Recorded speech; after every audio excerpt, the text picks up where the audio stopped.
আসসালামু আলাইকুম viewers, welcome back to my channel. আমি রাবেয়া সুলতানা চলে এসেছি বরাবরের মতো নতুন আরেকটি ব্লগ ভিডিও শেয়ার করার জন্য।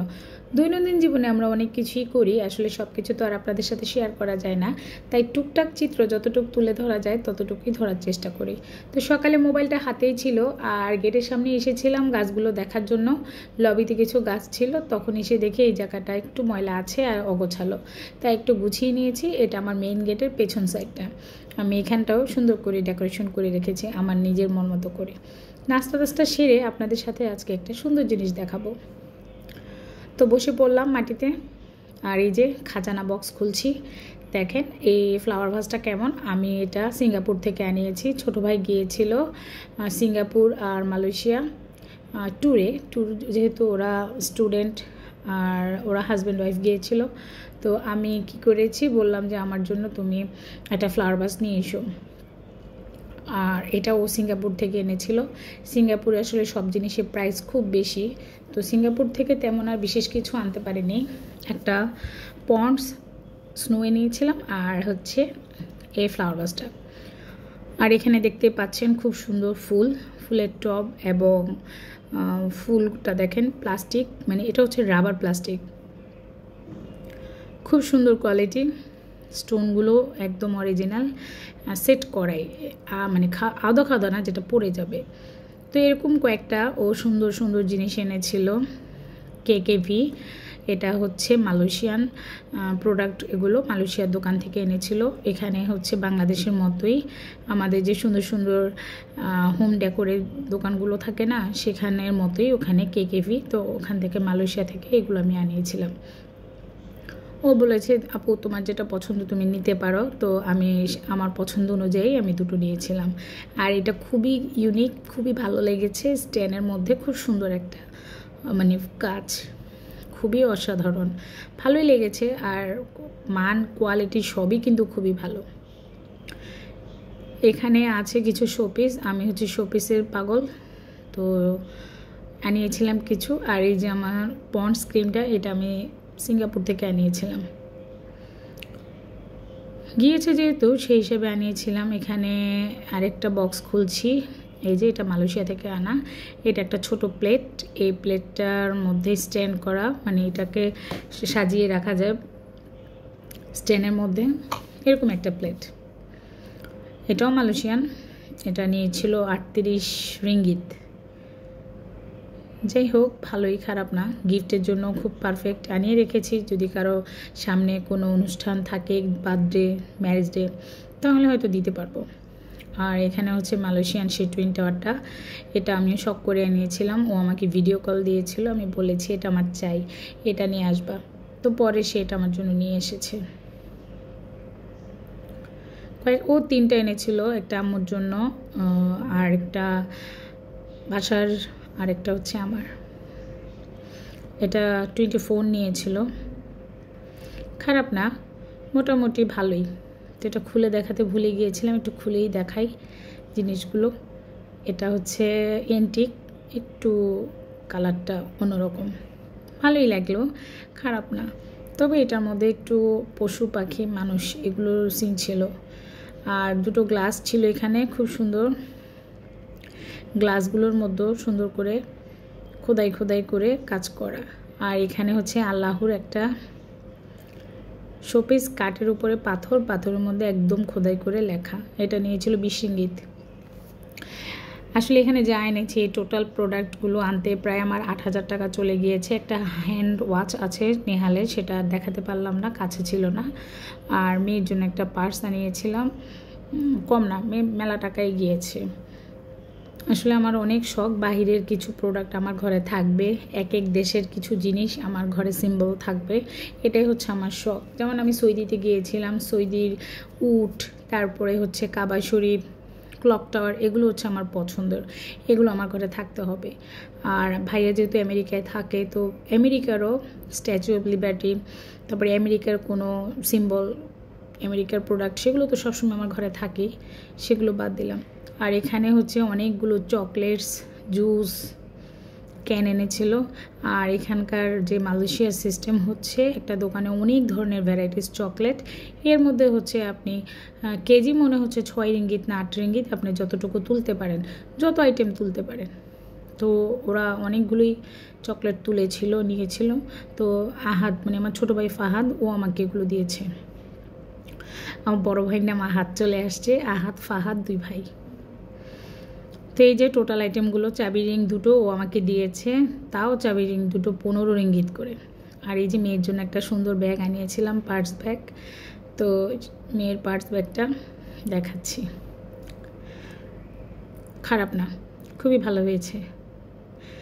আপনাদের সাথে শেয়ার করে চলে আসলাম রান্নাঘরে। আমি জানি না আমার সাথে এতক্ষণ পর্যন্ত কে কে আছেন, কে কে দেখেছেন আমি কি কি কেনাকাটা করেছি। আসলে আমি দেশে থেকেও বাইরে থেকে প্রোডাক্টটা নিয়ে অনেক খুশি, এবং কেনাকাটা করতে আমি পছন্দ করি।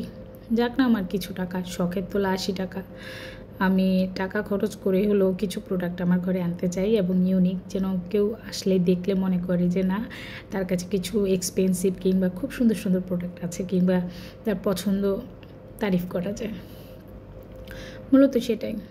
তো এখানে আলু পাতা শাক রান্না করছি। যেহেতু বৃষ্টি শুরু হয়ে গিয়েছে, আলু পাতা শাক নষ্ট হয়ে যাবে, সেই জন্য আলু পাতাগুলো কালই তাড়াতাড়ি বিকালবেলা আমি তুলে নিয়েছিলাম। এখন চিংড়ি মাছ দিয়ে আলু পাতা শাকটা রান্না করব।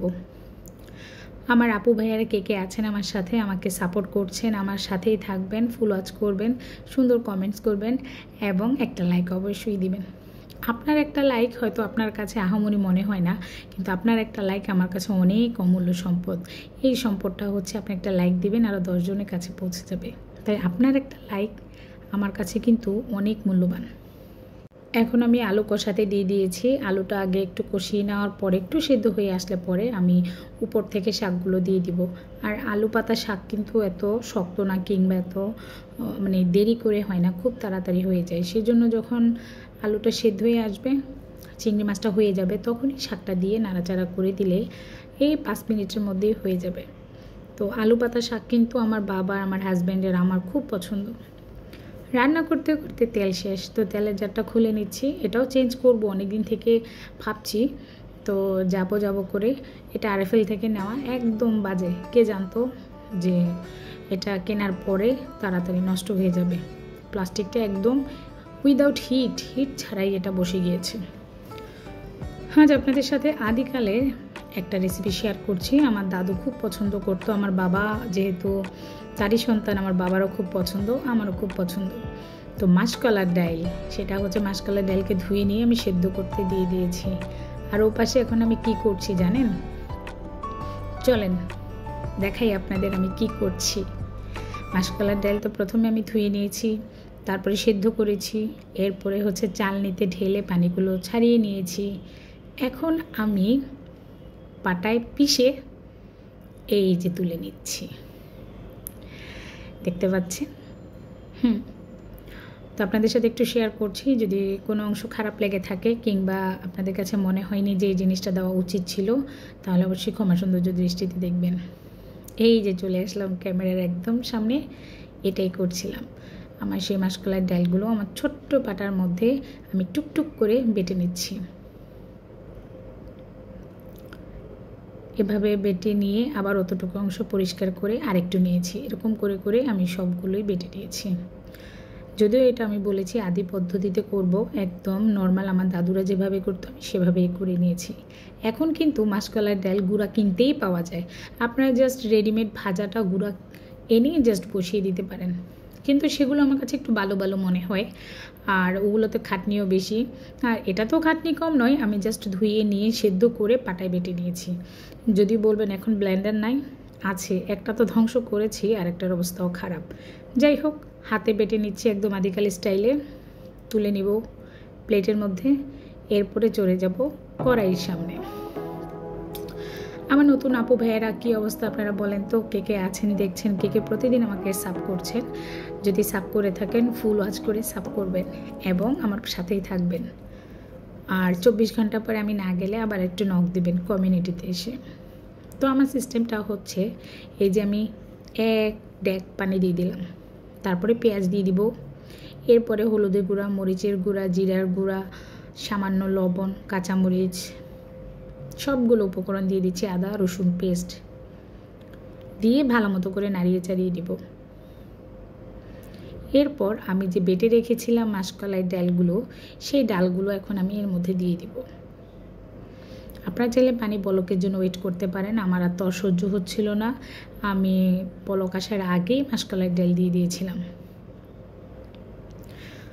আমি জানি না এখন পর্যন্ত আমার বকবকানি আমার কোন আপু ভাইয়েরা শুনছেন, আপনাদের কাছে ভালো লাগছে কিনা আমি তাও বলতে পারছি না। যদি ভালো না লাগে অবশ্যই মোবাইলটাকে এক সাইডে ফেলে রেখে দিবেন, ফুল ওয়াচ হয়ে যাবে, দেখার দরকার নাই। দিয়ে দিলাম সেই বাটাবাটি পিষাপিষি করা ডালগুলো, মাসকলাইয়ের ডাল। অনেক দিন পরে খাচ্ছি, প্রায় 3-4 মাস হয়ে গিয়েছে, তাও হয়তো তারও বেশি। নাড়াচাড়া করে নিচ্ছি ভালো মতো করে। আর মাসকলাইয়ের ডাল একটু রান্না করতে গেলে একটু সময় লাগে। কয়েকটা কাঁচামরিচ দিয়ে দিব, চাইলে আপনারা শুকনো মরিচও দিতে পারেন। আমার ডাল কিন্তু হয়ে এসেছে, আমি আর ডাল ঘুটনি দিয়ে ঘুটিনি, যেহেতু ব্লেন্ড করিনি, হাতেই বেটেছিলাম। এখন ডিম দিয়ে দিব। একটা মজার কথা বলি, অনেক সময় ডিম কিন্তু নষ্ট থাকলে আমরা বুঝি না, তো এখন যেহেতু গরমকাল আর আমি এই ডিম দিচ্ছি হচ্ছে বাটির মধ্যে ভেঙে ভেঙে, চাইলে আপনারা ডিরেক্টলি দিতে পারেন। তবে এটা একটা মজার কাহিনী হয়েছিল, আমার ছেলে একবার নুডলস রান্না করেছে, সব শেষ প্রিপারেশন, এখন ডিম দিবে, তখন ডিমটা দেওয়ার পরে নুডলসটা একদম নষ্ট একটা ডিম পড়ে গেল, নুডলসটা নষ্ট হয়ে গেল, ফেলে দিতে হয়েছিল। এরপর থেকে আমি আর কখনোই ডিম ডিরেক্ট দেই না, একটা বাটির মধ্যে নিয়ে আগে তারপরে দেই।